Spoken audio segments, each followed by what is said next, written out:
পাসওয়ার্ডটা তো আমরা দেখতে পাচ্ছি, এটা হাইড করে দেন পাসওয়ার্ড। আচ্ছা সরি, এটা তো বয়স, ঠিক আছে কন্টিনিউ দেন।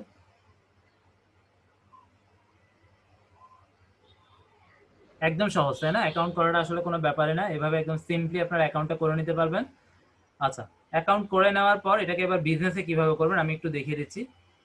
ঠিক আছে, আমি একটু মাউস ধরতেছি, আপনি নেক্সট দিয়ে দেন, আমি বাকিগুলো করব।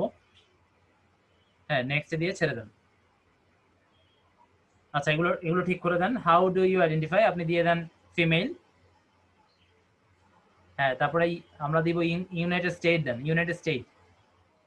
আমরা পিন্টারেস্টে কিন্তু সবসময় ইউনাইটেড স্টেট দিব, ঠিক আছে, বাংলাদেশ দিব না। আর আপনারা চেষ্টা করবেন ছবিটা এমন ভাবে দিতে যে ছবিটা আসলে দেখে এটা যে বাংলাদেশি সেটা একেবারেই বোঝা না যায়, যেন মনে হয় যে এটা আপনি বাইরের, অর্থাৎ ইউএস এর যদি হয় সবচেয়ে বেস্ট, তারপরেও যেন বাংলাদেশের এমন কোনো মানে না বোঝা যায়, ওটাই বেস্ট আসলে।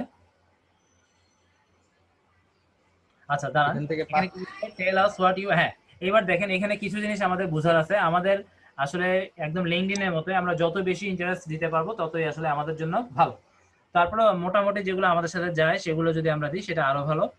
আপনারা এখানে র্যান্ডম দিতে পারেন, যেমন হেলদি রেসিপি দিতে পারেন, কিউট অ্যানিমেল দিতে পারেন, তারপর এভরিডে আউটফিট, স্কিন কেয়ার, তারপর পিয়ার্সিং, না পিয়ার্সিং লাগবে না, ট্যাটু লাগবে না, মেকআপ দিতে পারেন। নিচে আসেন, তারপর home decor, food and drink, health, women fashion, hair style সবগুলো দিয়ে দেন এখানে। তারপর কিউট বেবি অ্যানিমেল দিয়ে দেন, কোনো সমস্যা নেই, ড্রয়িং লাগবে না, কোর্স লাগবে না, গিফট গিফট দিয়ে দেন। তারপর নিচে আসেন, ফটোগ্রাফি অবশ্যই, নিউট্রিশন দিতে পারেন, ডিজনি লাগবে না, আর্টস দিতে